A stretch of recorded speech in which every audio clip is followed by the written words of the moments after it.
Hello दोस्तों, आज हम करेंगे क्लास 6 पृथ्वी और हमारा आवास। इसमें चैप्टर नंबर 3 करेंगे दोस्तों। इसका नाम है पृथ्वी की गतियाँ। आइए हम इसमें देखते हैं। जैसे कि हम जानते हैं दोस्तों, पृथ्वी की गति दो प्रकार की होती है। नंबर 1 घूर्णन और नंबर 1 परिक्रमण।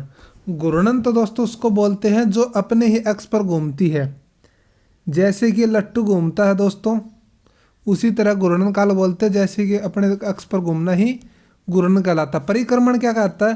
परिक्रमण हम पृथ्वी की उस गति को कहते हैं जिस गति से वह सूर्य के चारों ओर चक्कर लगाती है। इस घूर्णन गति से तो दोस्तों दिन रात बनते हैं, और इस परिक्रमण गति से क्या बनते हैं? मौसम और साल बनते हैं। पृथ्वी का अक्ष एक काल्पनिक रेखा है दोस्तों। मैंने बताया था पिछली वीडियो में कि यहाँ से लेकर एक तिरछी लाइन खींची जाती है, उसको हम बोलते हैं पृथ्वी का अक्ष। ये काल्पनिक रेखा है। ये कितने डिग्री पर झुकी होती है? ये 66.5 डिग्री पर झुकी होती है, जो कोण बनाती है 66.5 डिग्री का। ठीक है, वह समतल जो कक्ष के द्वारा बनाया जाता है उसे कक्षीय समतल कहते हैं। यानी कि जो 66 डिग्री का है वो लाइन ऐसे है और इसके ऊपर मान लो वो बनाती है एंगल, तो उसको हम क्या बोलते हैं? कक्षीय समतल बोलते हैं। पृथ्वी सूर्य से प्रकाश प्राप्त करती है।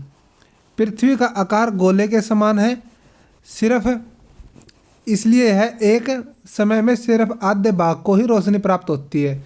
यानी कि अगर सूर्य यहाँ पर चमक रहा है दोस्तों इस बार कोड के सामने, तो सूर्य के इस पृथ्वी के किसी आधे भाग पर क्या होगा? रोशनी दे पाएगा। इसीलिए एक बार में क्या कहा जाता है? आधे भाग पर ही रोशनी प्राप्त होती है, जबकि सूर्य की ओर वाले भाग पर दिन होता है और इसके अपोजिट वाले भाग पर क्या होता है? रात होती है। ग्लोब पर वह वृत्त जो दिन तथा रात को विभाजित करता है उसको हम क्या बोलते हैं? प्रदीप्त वृत्त बोलते हैं।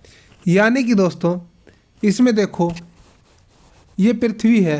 अगर यहाँ बार कोड की जगह पर सूर्य है तो ये हम क्या करेंगे? इस आधे भाग पर क्या होगा? इस आधे भाग पर वो होगा दिन और आधे पर रात। वो बीच में दोस्तों एक ऐसी पट्टी मिलेगी आपको जहाँ ना दिन ना शाम रात होगी। वो क्या होगा? छांव धूप वाली स्थिति होगी। उस स्थिति को हम क्या बोलते हैं? उस वृत्त को प्रदीप्त वृत्त बोलते हैं। यह वृत्त अक्ष के साथ नहीं मिलता, जैसा कि आप चित्र 3.2 में देख सकते हैं। पृथ्वी के अक्ष पर चक्कर पूरा करने में पृथ्वी को कितना समय लगता है? 24 घंटे का समय लगता है। घूर्णन काल होता है, उसी को हम दिन रात बोलते हैं। तो देखो दोस्तों, यहाँ पर दिखाया गया है कि ये होते हैं इसके अक्ष, दक्षिणी ध्रुव और ये उत्तरी ध्रुव।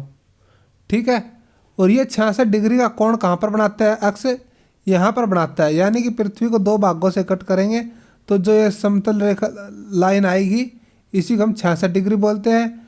और जो 23.5 डिग्री है ये कहाँ पर है? ध्रुवियों पर। तो ये 66.5 डिग्री का कोण तो यहाँ पर बनाएगी और 23.5 डिग्री का कोण इस एंगल पर बनाएगी।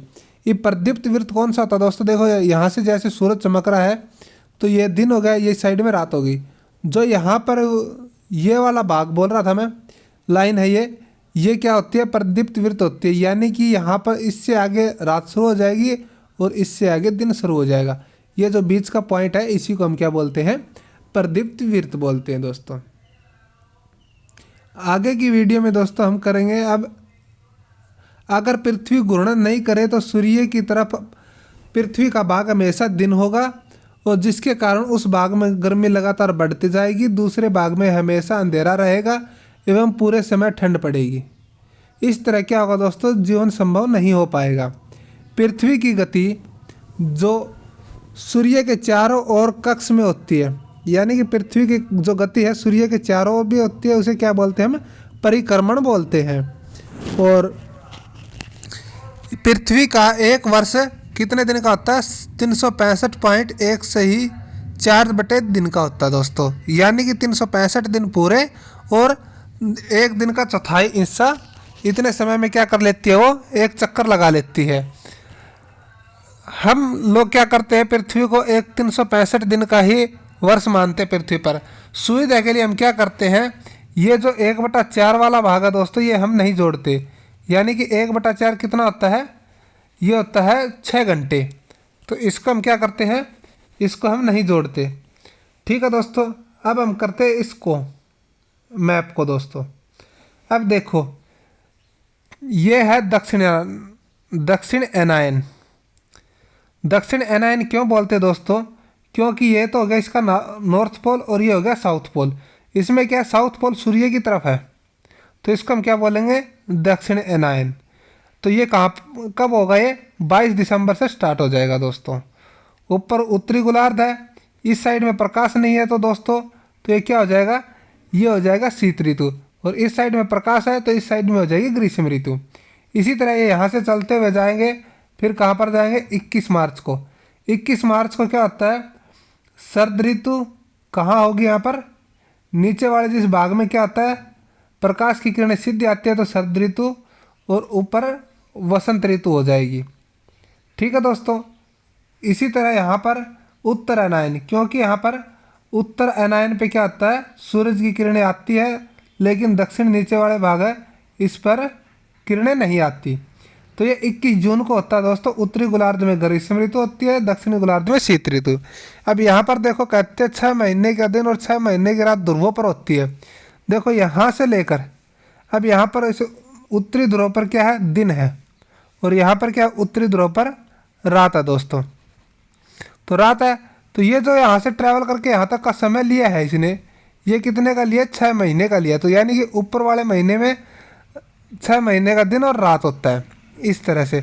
अब आगे देखो, नीचे 23 सितंबर दे रखा है दोस्तों। 23 सितंबर में क्या होती है, ऊपर तो शरद ऋतु होती है, यानी कि उत्तरी ध्रुव पे, और दक्षिण ध्रुव पे वसंत ऋतु होती है। आशा है कि दोस्तों आप इस चित्र को अच्छी तरह से समझ गए होंगे।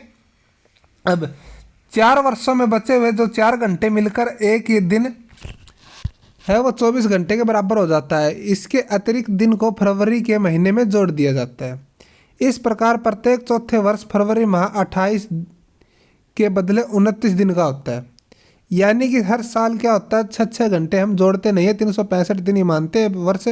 तो जो 6-6 घंटे बचते हैं वो 4 ईयर बाद क्या हो जाता है, वो एक दिन बन जाता है। यानी कि 6 चौक 24 घंटे बन जाता है, वो एक दिन बन जाता है। तो उसको हम क्या बोलते हैं, लीप ईयर बोलते हैं। और वो दिन फरवरी माह के महीने में जोड़ दिया जाता है, जिससे फरवरी का महीना 29 दिन का हो जाता है, और उस वर्ष है वो 366 दिन का हो जाता है। पृथ्वी क्या करती है दोस्तों, सूर्य के जो चारों ओर चक्कर लगाती है, वो दीर्घवृत्ताकार पथ में चक्कर लगाती है। ध्यान दीजिए कि पृथ्वी पूरे कक्ष में एक ही दिशा में झुकी हुई है।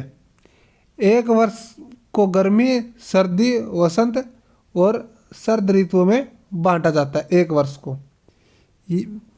तो ऋतुओं का परिवर्तन सूर्य के चारों ओर पृथ्वी की स्थिति में होने वाले परिवर्तन के कारण है दोस्तों। ये मैंने आपको पहले बताया था, जो सूर्य के चारों ओर पृथ्वी चक्कर लगाती है, उससे क्या बनते हैं, मौसम बनते हैं। ठीक है दोस्तों, इसने यही बोला गया कि उस साल को हम क्या करते हैं, मौसम में डिवाइड करते हैं, सर्दी, गर्मी, शरद ऋतु। अब देखो चित्र 3.3 में आप देखेंगे कि 21 जून को उत्तरी गोलार्ध में सूर्य की तरफ झुका होता है। 21 जून होगी दोस्तों जब क्या होगा, उत्तरी गोलार्ध सूर्य की ओर झुका होता है। ये देखो यहाँ पर दे रखा है दोस्तों 21 जून, और ये उत्तरी गोलार्ध है, यहाँ पर ये क्या सूर्य की ओर झुका होता है। यही बात इसने बोली है। सूर्य की किरणें कर्क रेखा पर सीधी पड़ती है। इसके परिणाम स्वरूप इन क्षेत्रों में ऊष्मा अधिक प्राप्त होती है, ध्रुवों के पास वाले क्षेत्रों में कम ऊष्मा प्राप्त होती है, क्योंकि वहां सूर्य की किरणें तिरछी दिखाई पड़ती है। उत्तर ध्रुव सूर्य की तरफ झुका होता है दोस्तों। उत्तरी ध्रुव रेखा के बाद वाले भाग में लगभग 6 महीने का लगातार दिन, अर्थात उत्तरी गोलार्ध में बहुत बड़े भाग पर सूर्य की रोशनी प्राप्त होती है, इसलिए विषुवत के उत्तरी भाग में गर्मी का मौसम रहता है।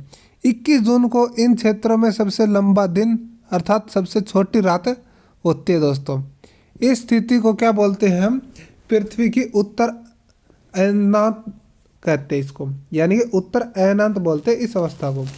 फिर इसके अपोजिट दोस्तों 22 दिसंबर को क्या होता है, दक्षिणी ध्रुव होता है वो सूर्य के सामने होता है, और उत्तरी ध्रुव सूर्य के पीछे हो जाता है। इस कारण क्या करते हैं कि मकर रेखा पर सूर्य की किरणें सीधी पड़ती है। सूर्य की किरणें मकर रेखा पर लंबवत पड़ती है, इसलिए दक्षिण गोलार्ध के बहुत बड़े भाग पर प्रकाश प्राप्त होता है और दक्षिणी गोलार्ध पर लंबे दिन और छोटी रातें वाली ग्रीष्म ऋतु शुरू हो जाती है। इसके ठीक विपरीत स्थिति उत्तरी गोलार्ध में होती है, जहाँ पर क्या होता है, पृथ्वी की इस अवस्था को दक्षिणायन बोलते हैं। क्या आप जानते हैं कि ऑस्ट्रेलिया में ग्रीष्म ऋतु में क्रिसमस पर्व मनाया जाता है? क्योंकि ऑस्ट्रेलिया उस टाइम पे क्या दक्षिण साइड में दोस्तों, और जब यूरोप वाले सर्दियों में क्रिसमस मनाएंगे तो क्या होगा, ऑस्ट्रेलिया में गर्मी होगी दोस्तों। 21 मार्च और 23 सितंबर को सूर्य की किरणें विषुवत पर सीधी पड़ती है। विषुवत मैंने पृथ्वी के बिल्कुल बीच में दोस्तों। इस अवस्था में कोई भी ध्रुव सूर्य की ओर नहीं झुका होता, इसलिए यहाँ पर पूरी तरह से दिन और रात बराबर होते हैं। इसे हम क्या बोलते हैं, विषुव बोलते हैं। जब दिन और रात बराबर होते हैं तो विषुव कहलाता है दोस्तों। 23 सितंबर को उत्तरी गोलार्ध में शरद ऋतु होती है, जबकि दक्षिणी गोलार्ध में वसंत ऋतु होती है। 21 मार्च की स्थिति इसके विपरीत होती है, यानी कि 23 सितंबर को उत्तरी गोलार्ध में सर्दी होती है, दक्षिणी गोलार्ध में वसंत ऋतु होती है। 21 मार्च को इसके विपरीत होता है, उत्तरी गोलार्ध में वसंत, दक्षिणी गोलार्ध में शरद ऋतु हो जाती है दोस्तों। इस प्रकार स्पष्ट है कि पृथ्वी के घूर्णन और परिक्रमण के काल क्या होता है दोस्तों, ऋतुओं में परिवर्तन होता है। इसी के साथ दोस्तों हमारी ये यूनिट कंप्लीट हो चुकी है। आगे की वीडियो में हम नेक्स्ट यूनिट का पढ़ेंगे। तब तक के लिए धन्यवाद। उम्मीद है कि आपको ये वीडियो पसंद आई होगी, इसलिए चैनल को लाइक शेयर सब्सक्राइब करना मत भूलिए, ताकि आने वाली वीडियो का नोटिफिकेशन आपको जल्द से जल्द प्राप्त हो सके।